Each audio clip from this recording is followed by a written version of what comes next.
It began as nothing more than a small routine, harmless, or so I thought. Checking her location wasn't about control. It was reassurance.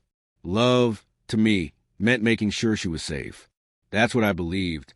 But somewhere along the way, that reassurance twisted into something darker, a quiet fixation. Each time she didn't answer a message, I'd open the map. Every time she went offline, I'd look again. She used to laugh at it. "You're just protective," she'd say, smiling softly. But lately, that smile had started to fade.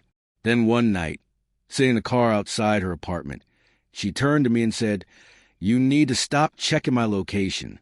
It's controlling." I remember that moment vividly, her voice trembling, not with anger, but with exhaustion. I wanted to defend myself, to tell her it wasn't control, it was care. But all I managed was a quiet nod. "Okay," I said, "I'll stop." And I did. For the first time in months, I stopped opening that app. No more late-night checks. No more blinking dots on the map. At first, it felt like freedom, like trust. I told myself this was what love should look like. If she said she loved me, that should be enough. But soon, things began to shift.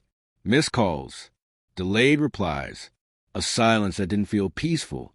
It felt distant. Her tone changed too, lighter, distracted, like her thoughts were somewhere else. She started saying she was busy more often, work dinners, late meetings, impromptu nights out with friends I'd never heard of. I tried to brush it off. People change. Schedules get messy. But late at night, doubt whispered louder than logic.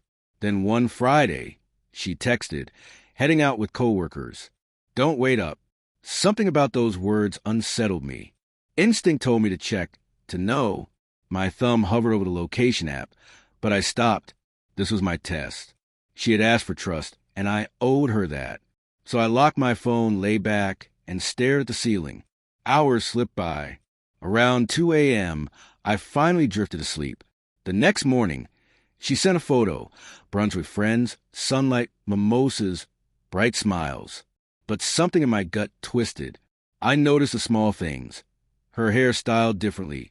A jacket I didn't recognize hanging in the background. Details that shouldn't have mattered, but did. Days turned into weeks. The distance between us grew heavier. She was there, but somehow she wasn't. Her words kept echoing in my mind. "Stop checking my location. It's controlling." Maybe she was right.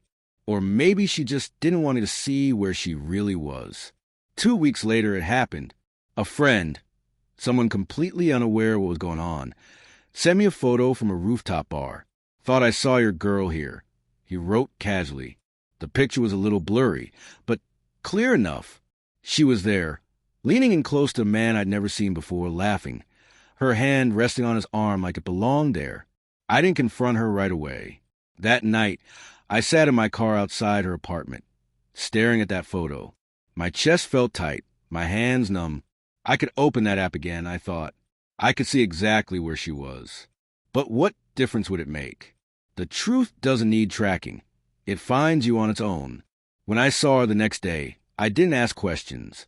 She looked at me the way strangers do, polite, distant, already gone. I smiled, told her I hoped she was happy, and walked away before she could answer. People talk about control, like it's a one-way thing. But sometimes the one accused of holding on too tightly is just the one who cared too much. I never wanted to own her. I was just afraid to lose her.